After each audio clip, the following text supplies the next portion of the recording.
everyone, welcome to the channel for new battle report. As you can see, I was able to improve a bit the miniatures of the video, so I hope you like the new design.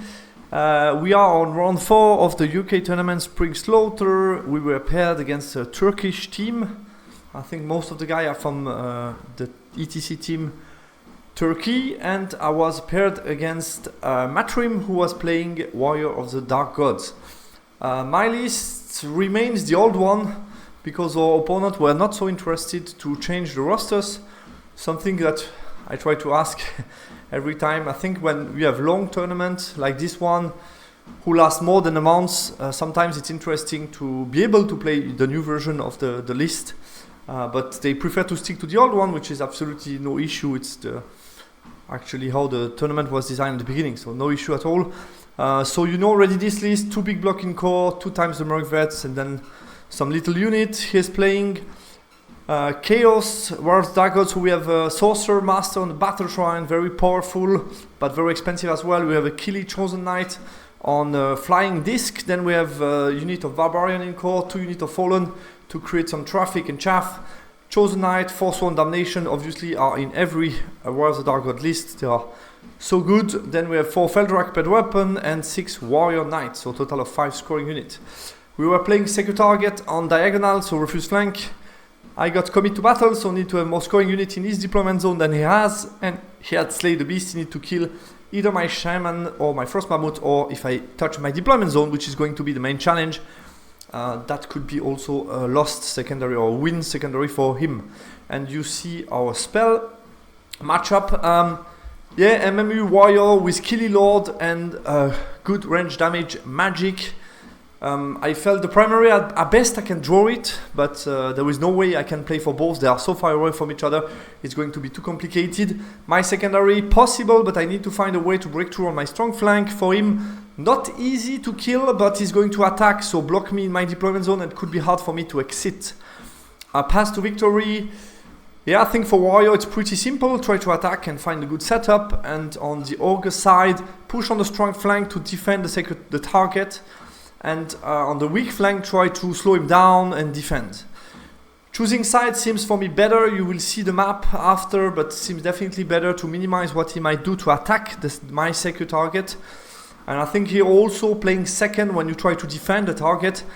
I think it's generally the case. If you think about all the center and also here secure target, when you are not the strongest one, it's definitely better to play second to try to defend it, because you can kind of zone it, and if your opponent comes to it, you have at least the opportunity to charge and try to kill the unit. Estimation, yeah, I put 10, but I think 10 is the best I can get. I cannot really get much more than 10, or if really he bounces, but I cannot really be aggressive. I'm rather defending, and it's like a variance around the 10, which is rather negative for me. So I think it's rather 10 plus for him, and for me a 10 or minus basically. Deployment wise, I prepared that before the matchup, so we will see how that goes. That's what I prepared before. If I'm able to pick the side to basically minimize the number of units he can place here due to the impassable here, and basically to come here for this point is going to be hard, and the other one I cannot really play for it. And here, yeah, the type of battle line that put a lot of distance between his battle line and mine basically. And deployment, as you can see, it's exactly what happened. Sorry, I will turn the image for the next one, but yeah, you see it's exactly what happened. Basically, I won the role and I elected to be defender to give him this nice impassable, and he dropped to start. So he plays, as you can see, Fallen towards my line to chaff me quickly, and then strong flank he went with Barbarian to keep this point, and then Chosen Knight going to push here. Force World, you see what he's going to do, and me, my battle line, defending the Bruiser here, going to be held by Yetis and Mercenary Giant to win the strong flank. That's basically the idea, and the rest is basically as far away as I could from him, while trying to zone him a little bit as well.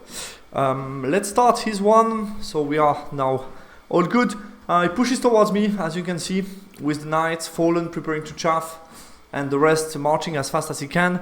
Magic Phase get hereditary on my block. It was also the purpose of my deployment is to minimize any range damage he could do on my other unit, so the only one he could target was my big block, which I was fine with. So we do 5 wounds to Triceman. My turn 1, I slide a bit to the top, reposition Kid Eater, Cage of Ember on Fallen, do 3 wounds, he dispel a fireball, but then I get Pyro Flow, 3 dice against 3, and I do 4 wounds to the Fallen, so they are nearly dead. I put 8 crossbow and the cannon, nobody moves against his mage, thinking, cannon, it's a 5-up, 2-up, he has a 5-up ward save. And then crossbow, we're talking about 8 shot on force and 1 shot, yeah, I think BSB shoot well elsewhere. But 8 shot on force, 4, and then 3 plus, then AP2, maybe it's 1 wound. Maybe it cannot do something, so it's still a bit of a risk, but I managed to do, unfortunately, nothing. His turn, didn't move the Fallen under the cage and he repositioned. So as you can see before, I was in a situation where I have 4 units against 3. Which is enough, and now he's bringing Battle Shrine and the mage and the disc guy out of line of sight here, boom, of the cannon, basically trying to push and make it a 5 against 4. So quite interesting. In the Magic Phase, I get hereditary on my big unit, I let that go, 5 wounds, he miscast 1 wound to his Battle Shrine, which is nice. Gravecall, 4 dice against my 5, go through and manage to do 4 wounds to the Yeti, but he get an Amnesia in return from that, so at least that's that. And we are on to my turn 2. I chaff with my single Yeti out of line of sight of, I think, yeah, I gave a front here in case he wanted to charge, and he can charge here in my flank. And basically I made it impossible here for the knight to charge into my giant, which is nice. They could charge into the bruiser, that's fine, alone, they won't do anything. So I'm setting a bit of a trap using the chaff. Reposition the Kid Eater, reposition my other unit. Magic Phase, a Pyro Flow, I kill 2 Fallen in the big unit. Cannon on 3 plus against, that's an important moment. Cannon on 3 plus against the Force 1. Yeah, I was happy about that because I'm thinking killing 1 Force 1 might change a lot. Thinking about the upcoming combats. And I don't hit on 3 plus, which is very annoying, obviously. I managed to do 1 wound to the Force 1 with crossbow, but that's not crazy. They have a good armor save. He's turn 3, charge with the knight onto my Yeti. He chaff my bruiser with the Fallen, but cannot chaff, obviously, my giant.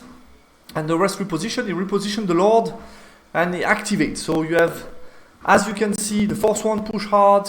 We have the Fallen chaffing my fighty Merc-Vets with Halberd. And pushing also the Chosen Knight and the Feldrak stay in the middle. So as you can see, it's starting to put more pressure on me. Let's see what I do with that. Magic Phase, he does 2 wounds to my Merc-Vets with 2 dice. I dispel Whispers of the Veil, and he gets on 2 dice Devouring Dark on my Merc-Vets and managed to do 3 wounds, which is quite nice. On my turn, so I have a decision to make. Basically, what looks juicy but is, I think, definitely a trap is this charge here. You think, okay, a flank charge from Merc-Vets, that couldn't be wrong, right? But I would be in the lake, meaning DT, meaning no ranks. That's the first problem. So he gets 2 ranks and a banner, where I only get a banner, a charge and a flank, so I'm winning by 1. And after that, it's Forsworn. So, I mean, he's still going to be here, no matter what. He will have probably a check to make, maybe like a 6 rerollable, something like that. If he makes it, I lose the unit.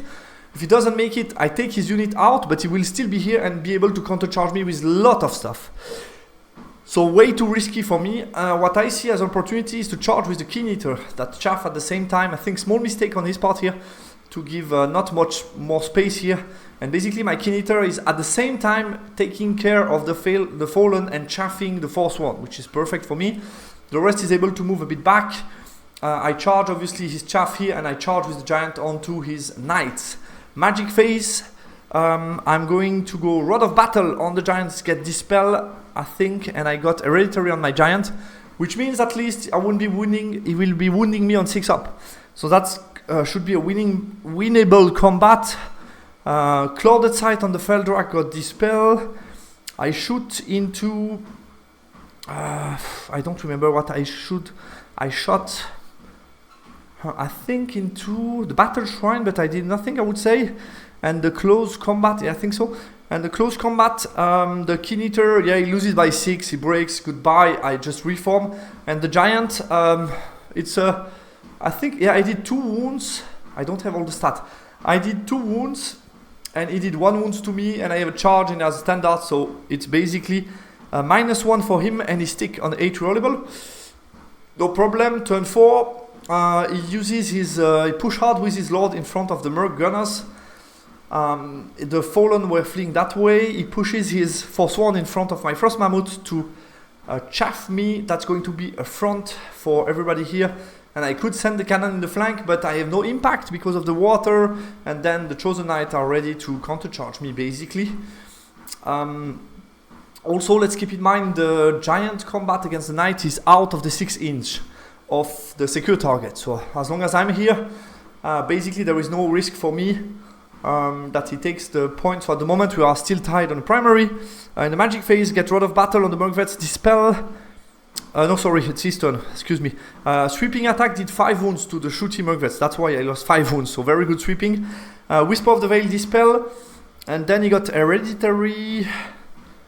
He did 4 wounds, I think, also to some Mercvets.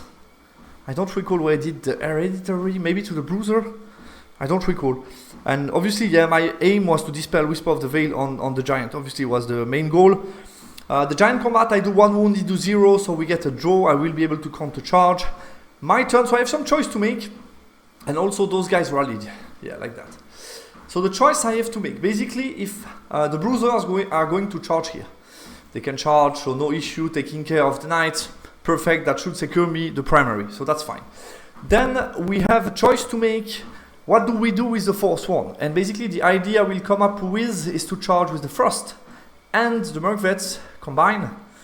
Use that as chaff here. And then I can charge with my main unit onto this Fallen. The only problem I have by charging here is that his Lord, I cannot escape the line of sight of his Lord. If the brick doesn't charge, I can move out like that. But then I don't take care of the chaff, which I didn't like. So I accept to sacrifice the crossbow. Why? Because I felt after that it's his turn 5, so I can flee out of the table, fail charge, he do nothing on his 6th turn. So feeling that's okay. So the charge, let's go. In the magic phase, Rod of Battle, Dispel on the Mercvets, Hereditary gets cast on those Mercvets here in the combat. That is very important. Here I chaff him obviously in the flank. What else do I get? That's it. Then we go into close combat. So obviously, yeah, the Bruiser kill the Knight together with the Giant, that's it. Here I kill the Fallen, that's it. And reform slightly, I had no overrun. And then the bottom combat, what did I get? Bottom combat, yeah, let's see the stat. So I roll pretty average, 8 wounds. He roll high, he roll really high and get also 8 wounds. Meaning I only win by 1 because I was +1 on the static, but as you can see, normally should be a combat that I win by 4. So much harder, but in that case I didn't. And wow, that's huge because him sticking, meaning I take no point. Because the plan here was obviously transform this turn with 3 guys left, kill him next turn together with my attack and the crumble. And after that, I can sacrifice maybe a unit to his Chosen Knight, depending what he does, but I save the other one, and I have the unit of Mercvets alive, so I had stuff to do. I had a plan here, but the plan doesn't work, so yeah, that's annoying. His 5, I charge with the Chosen Knight bottom, charge with those guys here. Here charge, I flee off the board. That's it. Magic phase, he gets Blood Curse. I try to get Blood Curse on my Mercvets in the close combat. I dispel. Gets Hereditary on, I think, those some wounds to Tribesman. I don't care. Get also Whisper of the Veil. Maybe on. I think he was too far from the Frosty. I don't know where he got at, but I think he got Whisper of the Veil. And the close combat with the Keen Eater, he did only 1 wound to me, which is no big scandal. I do 1 wound to him. I lose by 3. Divided by 2, I lose another 2 wounds. So that's fine, actually. I'm still here, and that's obviously an issue for him because now I can charge him. The Chosen Knight killed the cannon, and the other combat, yeah, the Mercvets, I think I did, this time was really poor for me. I do 1 wound with the Mercvets, 0 wound with the Frost Mammoth. He does 3 wounds to me, I lose by 2, and I stick 1 on 6 rerollable and 1 6 non-rerollable, so yeah, not great. Great to stick, but I mean, no matter what, I will probably lose the unit. My only aim, my only hope now is to get them this turn, because there's only 6 attack and I still have a good amount of attack. I mean, that's 10 attack on the Frost and 6 attack on the Merc, 16 attack. If I win and he transform, at least I take the points of the first one, at least, so that could be something. Charge with the Bruiser in the flank, I move those guys up to be within 6, and then next turn I can march in his deployment zone. Those guys could turn around, go in his deployment zone to make it 2 against 1 for commit the battle. Giant move out of the battle. That's about it. In the magic phase, I get Rod of Battle, Dispel, 3 dice against 2. Hereditary goes on the Merc Vets. In the close combat, I do 4 wounds with the Frosty. Thank you, Frosty. 1 wound with my Merc Vets, but with 6 attack, he managed to do 4 wounds. Yeah, as you can see, he got Whisper on the Frosty, so that's like 2 attack on 3+3+ on the Frosty, and 4 attack on 3+3+, because I got Hereditary. Shouldn't be doing 4 wounds, but he does 4 wounds, meaning I only win by 1. It's an 8 rollable and he sticks, so that's so annoying. I do some wounds to the Feldrak, but very slightly below average, which mean I don't decimate him, meaning he can flee, and I cannot pursue due to the secondary, so he's going to be able to rally, unfortunately for me. Yeah, that was very 50-50. He's 6, he doesn't want to risk his lord to do anything crazy, because he sees that he's winning. He counter-charge me in the bottom. That's about it. In the magic phase, Blood Curse on the Frost, get cast, I think. Whisper of the Veil, Dispel. He rallies the Feldrak, obviously, and kills the Frosty. My Merc Vest will do like 1 wound, and he's still alive with 1 wound. And that's it, basically. I'm decimated, fleeing. And that's the end. I'm going to my deployment zone, try to cast a magic on the Battle Shrine, but will do nothing. And that's the end of the game, basically. Yeah, we draw on the primary, but I took less point. I think we have a huge delta in the bottom part of the map. I think top part of the map was fine for me, but really the bottom part didn't go as well as I planned. And that's the gap, enough for him to win at 13-7. We both made the secondary, and primary was a tie.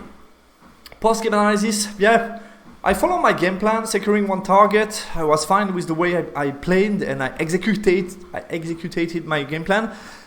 Mid-game, end-game action could have gone better, obviously, between the Feldrak, the fourth one, obviously, so those are a lot of points in balance. We are speaking more than 400 for Feldrak. You see, yeah, it's 430 the Feldrak.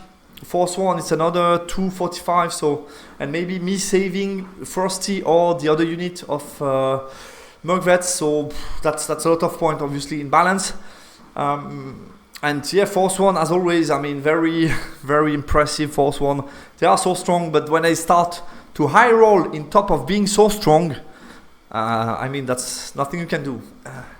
And end game was about, for me, securing the primary and secondary. That's also why my big brick didn't charge against his Feldrak in the face. I didn't want to charge the BSB out because I felt he will just kill me with magic. And the list, yeah, I think here the shooting didn't shine. I had some early opportunities to do some wounds, to put some stress on the Battle Shrine. And the Pyro, obviously not that great against Warrior. And I think, yeah, was, I think, a complicated matchup where at most I play for a draw. And that's what we saw. I mean, if it will go as I planned, it's something close to a 10, and not much more than that, maybe 11, but there is no way I can win it big. I have too many difficulties in the matchup. I think it could be different with different Ogre can list, but with this one, that's definitely the case. Guys, that's all for this battle report. We ended up winning the round, and we ended up second, meaning we have the chance to play the last round against the team that is leading at the moment, which is Team Poland. Very happy to play against them. It's going to be a good training round. They already more or less won the tournament. They have so many points more than the other, but still going to be an interesting and enjoyable round. Guys, thanks a lot for watching, and talk to you soon on the channel. Goodbye.